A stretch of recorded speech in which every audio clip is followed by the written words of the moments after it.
Understanding your personality type as an INFP is invaluable. With that awareness, you can control your life. You can do the things that you want with your life, which is an amazing thing. And without that awareness, you are controlled. You're controlled by your impulses, you're controlled by your baggage, your negative thoughts and feelings, and it becomes quite difficult to do the things that you want. So let's talk about the different cognitive functions in this video so you can get a better understanding of them, and then also recognizing what the functions do for you and what they will do against you if you let them run rampant in your mind. What's up, Legend? Sherman here from Geek Psychology. Welcome back to the channel. So first, understanding the cognitive functions is a bit of a hurdle. There's a bit of an on-ramping process to understanding. I remember when I first started studying the cognitive functions, I didn't understand it at all. It was too complex for me. There was a lot of jargon. So I'm going to help you in this video by personifying some of the cognitive functions so that you can get a better grasp of who they are, what they do. And it works really well for INFPs. So first, your dominant function is introverted feeling. As a character, I call it the resonating soul. There's a descriptor, resonating and soul. Resonating is the approach that it brings to the world. When something resonates with you, it's like you feel in alignment with it. It brings a kinesthetic response. And your soul is the character class that is played by introverted feeling, which maybe is necessary to be talked about in another video. I'm not going to get into the theories and understanding and religion and philosophy around the soul, but it felt like a very good word to use, and I was advised to use it as well. Feeling is the function that sorts feelings and uses harmony as an approach to understanding what to do in a situation, and it assesses values. Okay, what is important to another person, and it's introverted, so it's brought inward. It's your own subjective understanding of what is important, and this is about ethics, values, your conscience, being authentic to yourself, things that are very important for INFPs that oftentimes we don't know how important they are to us because nobody explains it to us. Ignoring introverted feeling can lead to discomfort, lead to confusion. You don't know what choices to make. You don't know what to eat today. Maybe that's a never-ending problem. But it creates a lot of this inconsistency within that takes a long time to sift through to understand how you feel about something. And if you don't know how you feel about it, it's really hard to make a decision about it as an INFP. So recognizing introverted feeling and appreciating it really helps you to leverage your deep sense of self and what is important to you, your values, your conscience, and it helps you bring out the aspects of yourself that you feel are good or helpful or important, or the ones that you want to highlight the most, or that feel like it is authentically you, like you are showing up as yourself. And that's a great feeling, and we all know what it's like when we don't have that. When you work at a job 9 to 5 and you feel like you're just a number or a wage slave and there's nothing that you can do, you're not appreciated for your own strengths and skills. That is something that when you understand your introverted feeling aspects better and your values, what is important to you, who you are as a person, your identity labels, it's really helpful because you can then align your life with those things that you want more of. And that's a good thing. Extroverted intuition, this is your auxiliary function. This is the mentor to your hero, the soul. Auxiliary is the supporting function, okay? And it's extroverted intuition.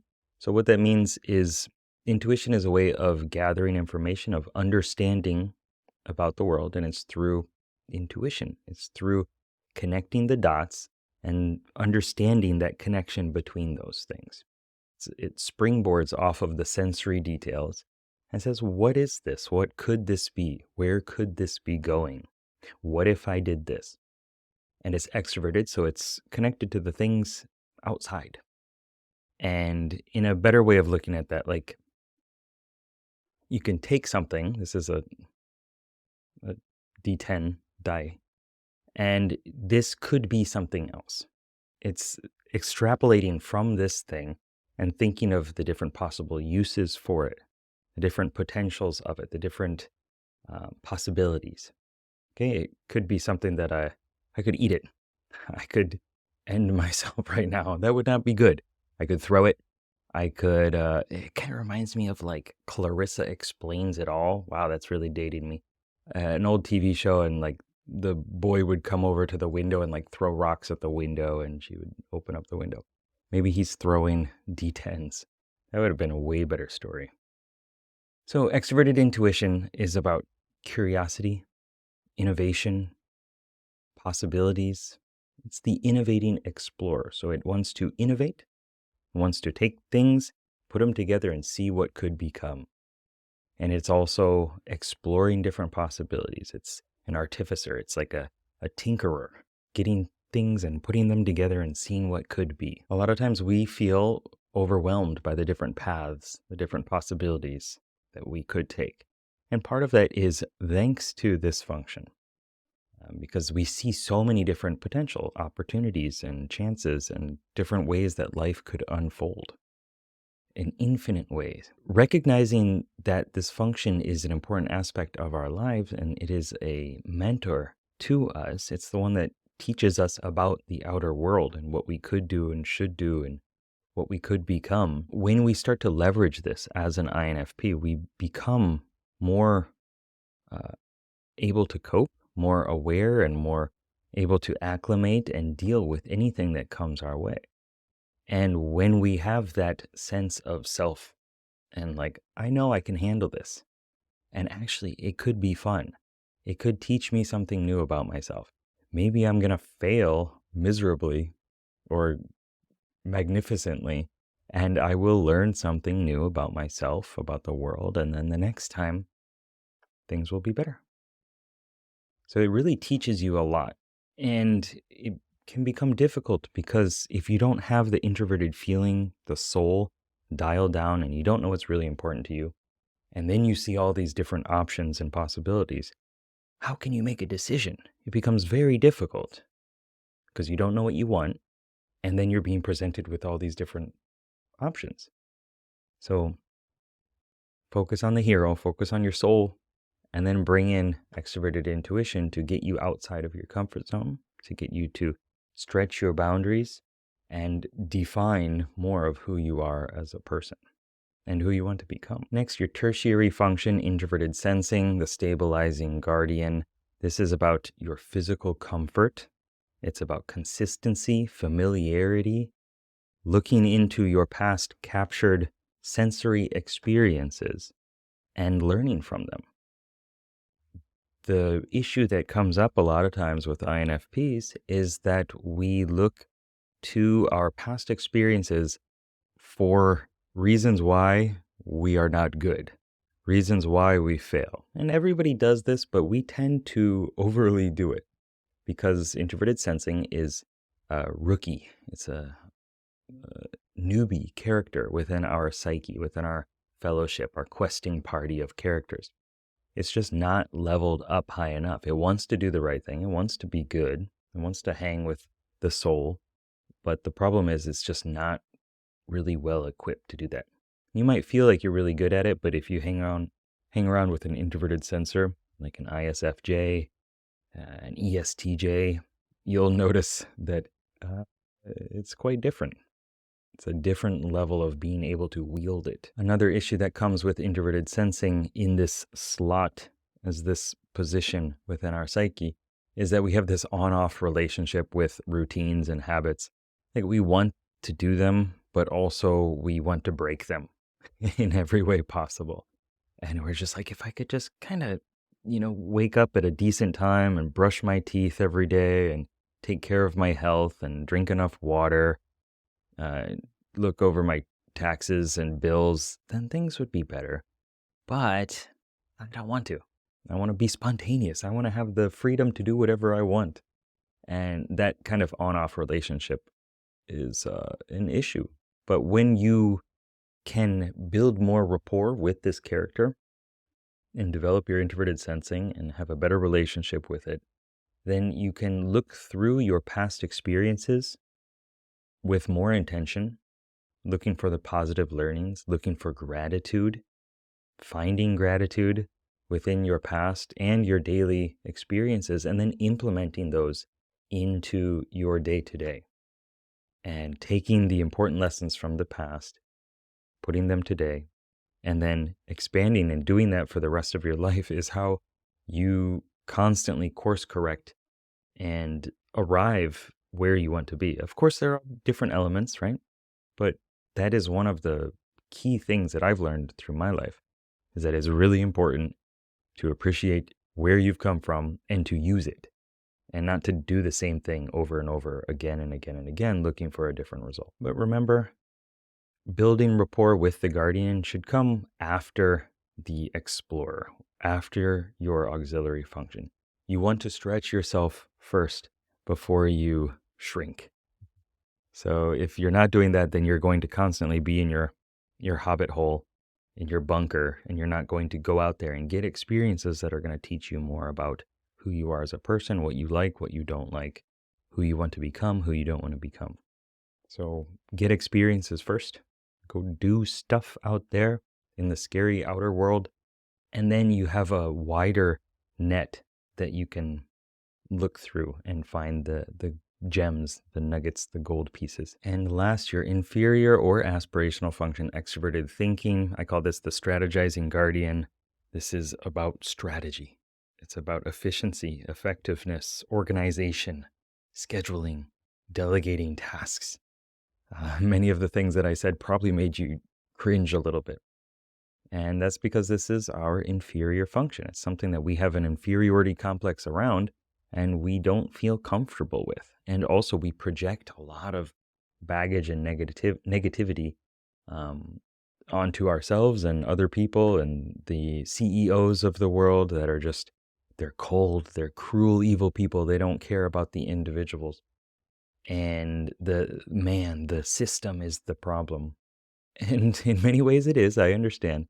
But also, a lot of that is because we struggle with that. So we put that out onto the world. There's nothing inherently wrong about any of the cognitive functions or any of the personality types. We all have our different ways of looking at them. Some are good, some are bad. Other personality types feel the same way about different cognitive functions too. So for us, this often emerges when we are stressed.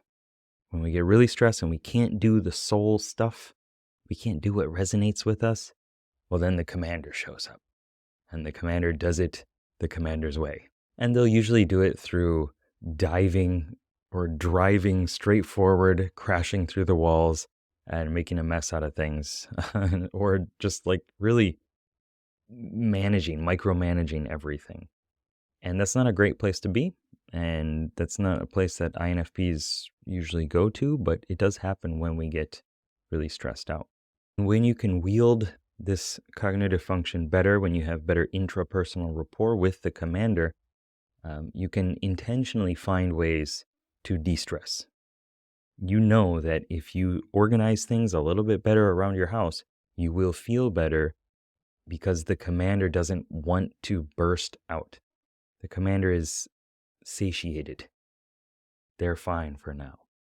And then you can focus on your soul stuff. And it also really helps because if you have something that is really important to you that you want to do in your life, then you can bring in the commander and say, okay, how would I structure this? What's the simplest thing that I need to do today that is going to let me be more successful tomorrow? Those little small steps are things that the commander can really help us out with. And checking things off lists, and deadlines and organizing our schedule are things that really help us get to the kind of life that we want to live. And when you get this whole system working well, and you have the other 4 functions going on too, then things become a lot easier because you're not fighting against yourself. Things are just smoother. And when you don't have this conflict against yourself, and part of me wants to do this art project, part of me wants to become a lawyer, And it just keeps telling me to suck it up, don't experience the emotions. And I hate that emotional side of myself. And I want to explore the world, but also I'm afraid. And I just want to, stay in my house and watch Netflix and be comfortable and maybe live in a cabin by the woods. We have all these parts, right? That are all saying different things that they want. But if you get them working together, aligned, then you're not as frazzled and you're more focused. You can focus all that energy like a spotlight instead of diffused everywhere. It's going right here. And that's where you're going with your life. And through doing that, you stop hating on yourself and you appreciate all the different aspects of yourself because you know that they all have strengths and they all bring specialties to the table. Like different character classes within an RPG, they're all useful. You need a warrior, a rogue, a healer, a mage. You need all these different character classes in order to do the things that are important to you in life.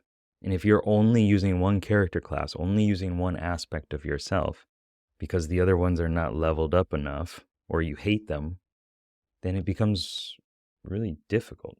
But if you can just leverage a little bit of foresight, a little bit of community and unification and bonding, a little bit of mindfulness, a little bit of strategy, a little bit of stabilizing, a little bit of innovation, and a lot of bit of resonating with what is important to you, then eventually you wake up and you feel better. You feel more aligned with what you want to do. And that's the best thing in the world. And if I can help you with that, I would love to go to infp.geekpsychology.com and you can check out the INFP Masterclass.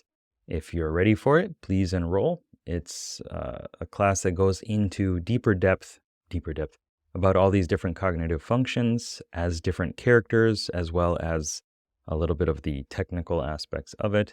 And it gives you different strategies and tools and techniques that help you build experience with these cognitive functions and makes it a lot easier to identify your values, to embrace creativity, to clear up the past, and to set goals that work for you as an INFP. I'd love to see you there. And if you have any questions, go to geekpsychology.com and you can just write me in the little chat window. All right. And check out this video if you're still looking or if you've already bought the course. Good luck, have fun. Peace. I feel like I'm milking a cow. Meh.